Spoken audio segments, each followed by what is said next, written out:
Here we go. Won't you listen to reason? Will you open your eyes? It's a wonder what you'll find with an open. We got John in San Francisco. Hi, How are you? Hi. I'm doing good. I've been watching your show and I'm a big fan. And I'm a theist, by the way. Okay. And I just want to know what makes atheism, the naturalism worldview, more rational than all other worldviews. I mean, what kind of arguments can you present that would defeat all other worldviews? Atheism is not a worldview. What is it then? It's a response to a claim. The claim being that a God exists.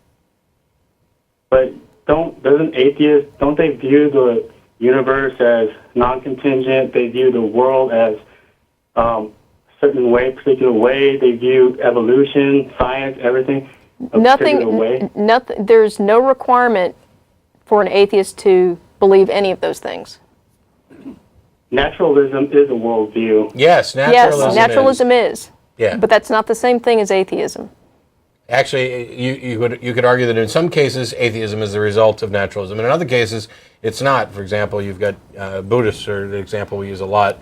The non-theistic brand of Buddhists are atheists, and they have a worldview that's entirely not compatible with naturalism.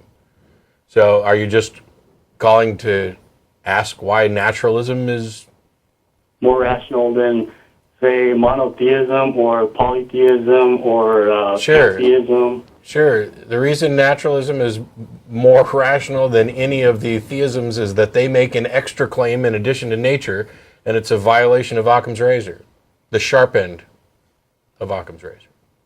What justification does atheism have that God does not exist?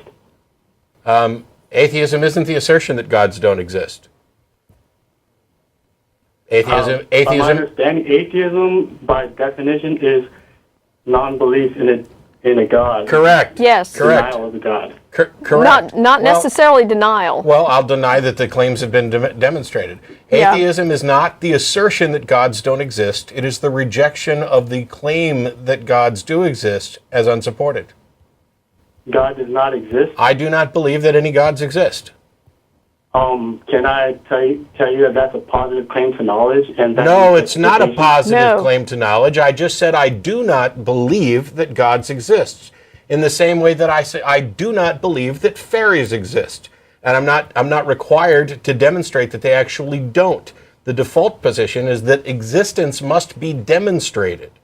I am not asserting to know to an absolute certainty that no gods exist. If I had asserted that position, and I would have had this conversation gone a different way, that I actively believe there are no gods, but instead I'm saying I do not believe that gods exist. Please demonstrate that they do. God exists is a positive claim to knowledge by theists, and they use different arguments to justify that. Yeah. And why does the atheist have the default when God does not exist is as much as a positive claim as God Because That's not what we said. Because atheists aren't asserting God does not exist. they're not asserting it's No, Okay. you're- If you don't believe somebody's guilty, are you asserting that they're innocent? innocent of proven guilty, yes. You're not asserting that they're innocent.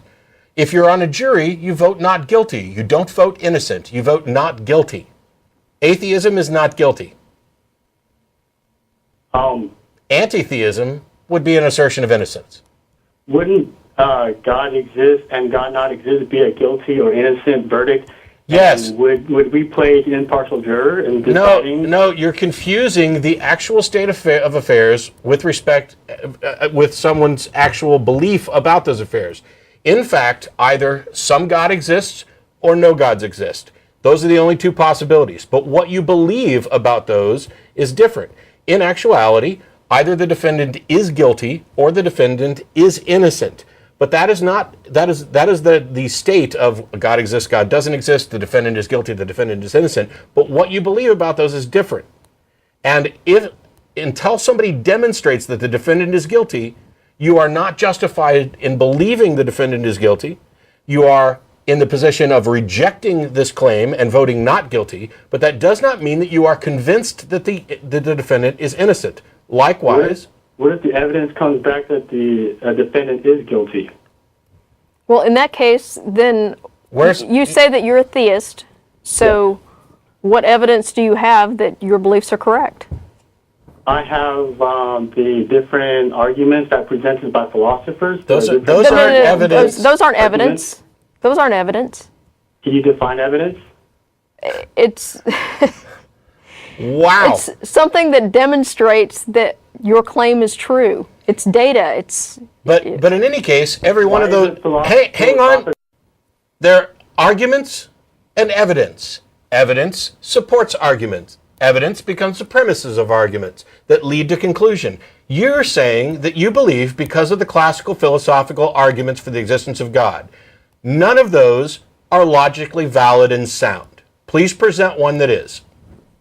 The Kalam cosmological argument. The Kalam cosmological argument. Yes. You think that it's valid and sound and sufficient to demonstrate the existence of a God? I've went through every premise, and so far there has not been a defeater for each premise. I've been actually looking it up. No. You don't look for necessarily. You don't have to have a defeater for each premise. You have to have a confirmer for each premise. The fact that somebody hasn't demonstrated a premise to be false, and by the way, with regard to Kalam, I don't necessarily buy that, but the fact that we have not demonstrated a premise to be false does not mean the premise is true. In the same way that the fact that we haven't demonstrated a defendant to be guilty doesn't mean that he's innocent.